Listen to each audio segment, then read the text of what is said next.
how to get started. This is from the faculty perspective. You're new to this. It's like a teaser this morning. It's a 2-hour presentation. How do I get started? Obviously, we will have a seminar in the summer. There's one organized at HEC Montreal. It has to be confirmed. But there will be a 5-day seminar how to roll that in your classroom with much further detail. But obviously, going there, and even some people cannot attend to this, we have to put the most information possible on the website so that you can get started and have the most information possible and the most updated possible information. So we have a how to get started, and this is, like the steps. You contact us, you get a login on the website, then you contact your UCC to get a client for the game. Then it's step 3. Before that, you plan and prepare your game. You decide how do you want to play that, and then you order your clients because it will vary depending how you want to organize the game, and then you access our web server. Okay, so this is really the step, and everything is explained in detail on the website. How do I want to, use this material in class? How do I build my curriculum? When we first started that 4 years ago, I had this, even though it's a very dynamic game, I had this very linear model. This is how we should do it. And it's actually, I put that on a paper, and there's a paper now in Journal of Information System Education. But it's my view, and what I discover, it's fascinating. All of you guys, you have all sorts of great ideas on how to implement that. And we actually have many versions of the game right now rolling out because it's a very flexible tool, and you can actually adapt to your own needs. So the version that Ross is running and the University of Central Florida or Vivek is running is really different than the one that Brett is running at University of Western Michigan. So I've put on paper my view, but what I'd like to do in the next few months is contact these gentlemen and have them put on paper at least what is their curriculum, so that we build some kind of different ideas on how to roll that out in the real world, right? So we may have contributors coming in and put their ideas on the website. So this is how we play it at University of Cincinnati. Okay. So this is a good way to start with. This one. There's really 2 main approaches at playing ERP Sim, and they are the following. You can start without any master data, and you have a classroom that is master data oriented. I would mean like an ERP class. Okay, you're teaching people about ERP, and you want them to create the master data and then play the simulation game. So we have a client without master data, so that the chapter 2 of the book is how to create your master data and then how to use these master data. You can actually, we recommend that you switch to the second client with master data before playing the game, because your students will make all sorts of mistakes, and you actually want to go live with the simulation game with the good master data. But the second one is if you're teaching an MBA class, which is more strategy oriented, and you don't want them to create the master data, you go directly to the client with master data. You skip chapter 2 of the book, you go directly to chapter 3, and you're actually playing the game with data that we have created and that we have tested. So that we know that whenever there's going to be a problem, it will not be a problem with master data. Okay. So we have, and those that are already played the game, you'll find a neat decision tree that we have put on the website to help you configure the game, okay, and to help you make these decisions to plan your curriculum, okay? What if I am doing strategy class and I don't want to master data? What are the implications? What do I need to ask my UCC? So this is all, everything is there.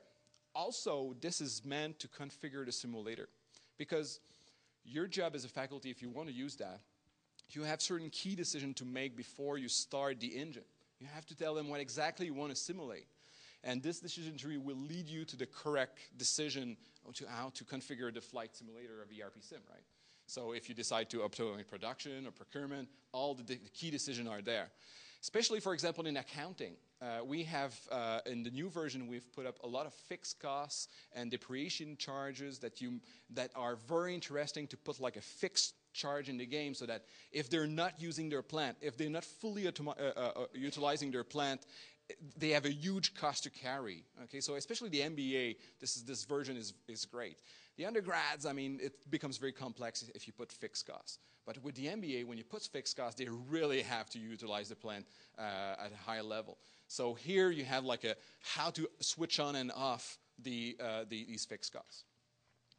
By the way, it's optimized for Internet Explorer because it's built by Visio, this one page, and so you want to use Internet Explorer to go. Let me go back just a minute. We talked about that.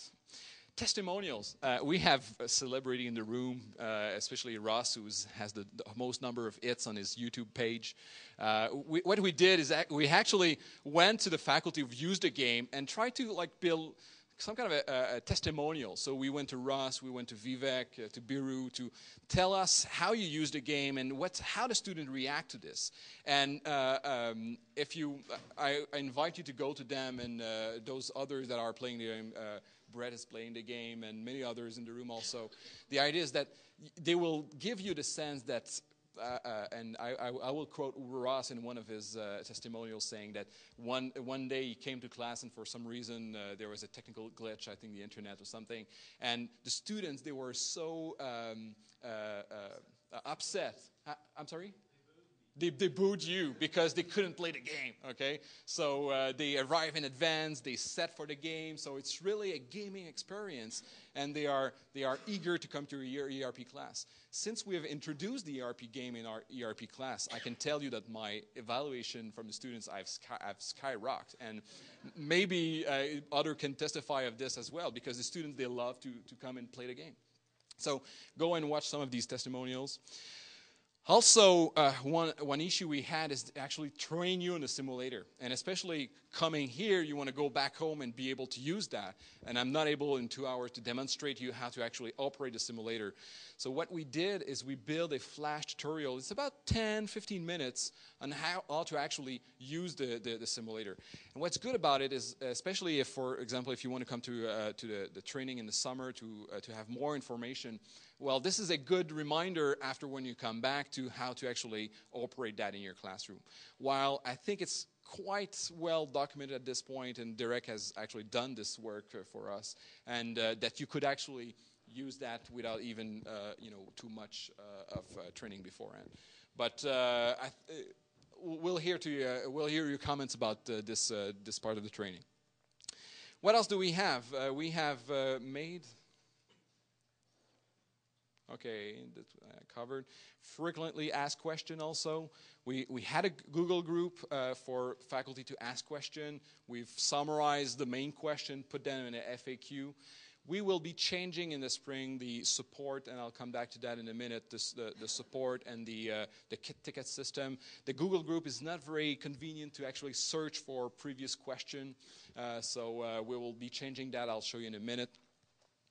So what we have, it's going to be discontinued for the next few weeks. It's still going to be up, but we will have a forum and a request for support. And these are two different elements, right?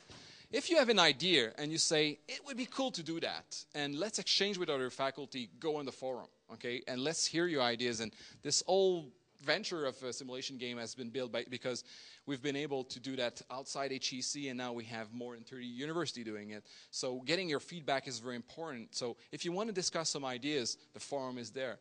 If you want to request support, we will have a ticket system so that you actually enter your question, your priorities, saying, this information is critical. I will not be able to run the simulation game if it doesn't work. Some other questions are less critical and can wait just a little bit longer. Okay.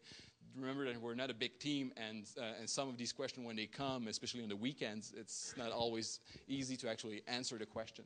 So the ticket system will actually, I think, help a lot on this matter.